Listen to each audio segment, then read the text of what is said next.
नमः शिवाय। दोस्तों, आज की इस वीडियो में हम आपको सुनाने जा रहे हैं शिव पार्वती विवाह की पावन कथा, जिसको सुनने मात्र से ही आपको बहुत बड़ा योग मिलता है, आपके कष्ट दूर होते हैं। तो चलिए शुरू करते हैं आज की इस वीडियो को। लेकिन इन सब से पहले आप लोग कमेंट सेक्शन में जय भोलेनाथ, ओम नमः शिवाय या फिर जैसे भी आप लिखना चाहें आप लिख सकते हैं कमेंट सेक्शन में। और अगर आप लोग इस चैनल पर नए हैं, अगर अभी तक भी आप लोगों ने इस चैनल को सब्सक्राइब नहीं किया है, तो चैनल को सब्सक्राइब करें, साथ ही बेल आइकन को प्रेस कर लीजिए ताकि जैसे ही वीडियो अपलोड की जाती है उसकी नोटिफिकेशन आप सभी लोगों को मिल सके। शुरू करते हैं आज की इस वीडियो को। ओम नमः शिवाय। माता सती को ही पार्वती, दुर्गा, काली, गौरी, उमा, जगदम्बा, गिरिजा, अम्बे, शेरावाली, शैलपुत्री, पहाड़ा वाली, चामुंडा, तुलजा, अंबिका आदि नामों से जाना जाता है। इसकी कहानी बहुत ही रहस्यमय है। यह किसी एक जन्म की कहानी नहीं, कई जन्मों और कई रूपों की कहानी है। देवी भागवत पुराण में माता के 18 रूपों का वर्णन मिलता है। हालांकि 9 दुर्गा और 10 महाविद्याओं कुल 19 के वर्णन को पढ़कर लगता है कि उनमें से कुछ माता की बहनें थी और कुछ का संबंध माता के अगले जन्म से था।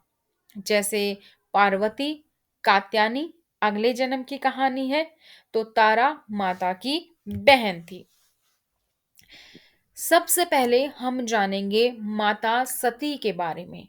माता सती जब हुई थी, उनके बाद ही उनका पार्वती के जन्म के बारे में जानेंगे। तो सबसे पहले बात करते हैं माता सती के पहले जन्म के बारे में। जय माता दी। पुराणों के अनुसार भगवान ब्रह्मा के मानस पुत्रों में से एक प्रजापति दक्ष कश्मीर घाटी के हिमालय क्षेत्र में रहते थे। प्रजापति दक्ष की 2 पत्नियां थी, परसुति और वेरणी। परसुति से दक्ष की 24 कन्याएं जन्मी और वेरणी से 60 कन्याएं। इस तरह दक्ष की 84 पुत्रियां और हजारों पुत्र थे। राजा दक्ष की पुत्री सती की माता का नाम था परसुति। यह परसुति स्वांभु मनु की तीसरी पुत्री थी। सती ने अपने पिता की इच्छा के विरुद्ध कैलाश निवासी शंकर से विवाह किया था। सती ने अपनी पिता के इच्छा के विरुद्ध रुद्र से विवाह किया था। रुद्र को ही शिव कहा जाता है और उन्हें ही शंकर। पार्वती शंकर के 2 पुत्र और एक पुत्री हैं। पुत्र हैं गणेश और कार्तिकेय और पुत्री है वनलता। जिन एकादश रुद्रों की बात कही जाती है, वे सभी ऋषि कश्यप के पुत्र थे और उन्हें शिव का अवतार माना जाता था। ऋषि कश्यप भगवान शिव के साधु थे। मां सती ने एक दिन कैलाशवासी शिव के दर्शन किए और वह उनके प्रेम में पड़ गई। लेकिन सती ने प्रजापति दक्ष की इच्छा के विरुद्ध भगवान शिव से विवाह कर लिया। दक्ष इस बात से संतुष्ट नहीं थे, क्योंकि सती ने अपनी मर्जी से एक ऐसे व्यक्ति से विवाह किया था जिसकी वेशभूषा और शक्ल दक्ष को कतई पसंद नहीं थी, जो अनार्य था। दक्ष ने एक विराट यज्ञ का आयोजन किया, लेकिन उन्होंने अपने दामाद और पुत्री को यज्ञ में निमंत्रण नहीं भेजा। फिर भी सती अपने पिता के यज्ञ में पहुंच गई, लेकिन दक्ष ने पुत्री के आने पर उपेक्षा का भाव प्रकट किया और शिव के विषय में सती के सामने ही अपमानजनक बातें कही। सती के लिए अपने पति के विषय में अपमानजनक बातें सुनना हृदय विदारक और घोर अपमानजनक था। यह सब वह बर्दाश्त नहीं कर पाई और इस अपमान की कुंठावश उन्होंने वही यज्ञ कुंड में कूदकर अपने प्राण त्याग दिए। सती को दर्द इस बात का भी था कि वह अपने पति के मना करने के बावजूद इस यज्ञ में चली आई थी। और अपनी 10 शक्तिशाली यानी कि 10 महाविद्या रूप बताकर डराकर पति शिव को इस बात के लिए विवश किया था कि उन्हें सती को वहां जाने की आज्ञा देनी पड़े। पति के प्रति खुद के द्वारा किया गया ऐसा व्यवहार और पिता द्वारा पति का किया गया अपमान सती बर्दाश्त नहीं कर पाई और यज्ञ कुंड में कूद गई। बस यहीं से सती के शक्ति बनने की कहानी शुरू होती है। दुखी हो गए शिव भगवान जब यह खबर सुनी। ये खबर सुनते ही शिव ने वीरभद्र को भेजा, जिसने दक्ष का सिर काट दिया।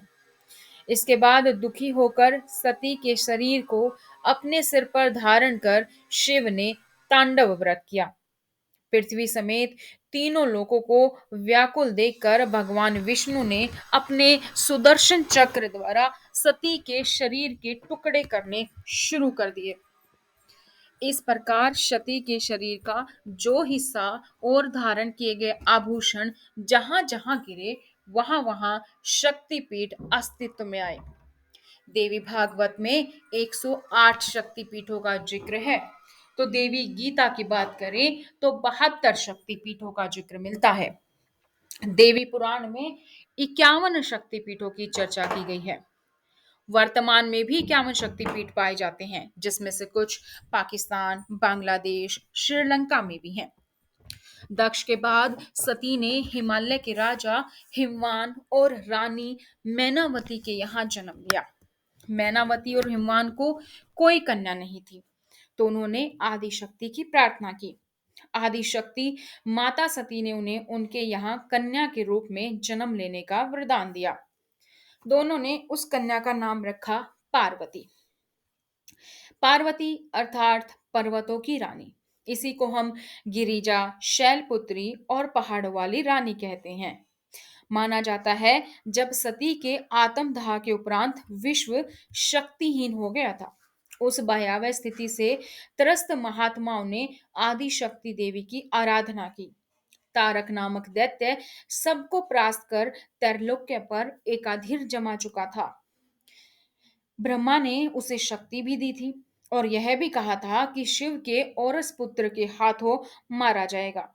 शिव को शक्तिहीन और पत्नीहीन देखकर तारक आदि दैत्य प्रसन्न थे। देवतागण देवी की शरण में आए। देवी ने हिमालय की एकांत साधना से प्रसन्न होकर देवताओं से कहा, हिमवान के घर में मेरी शक्ति गौरी के रूप में जन्म लेगी। शिव उससे विवाह करके पुत्र को जन्म देंगे, जो तारक का वध करेगा।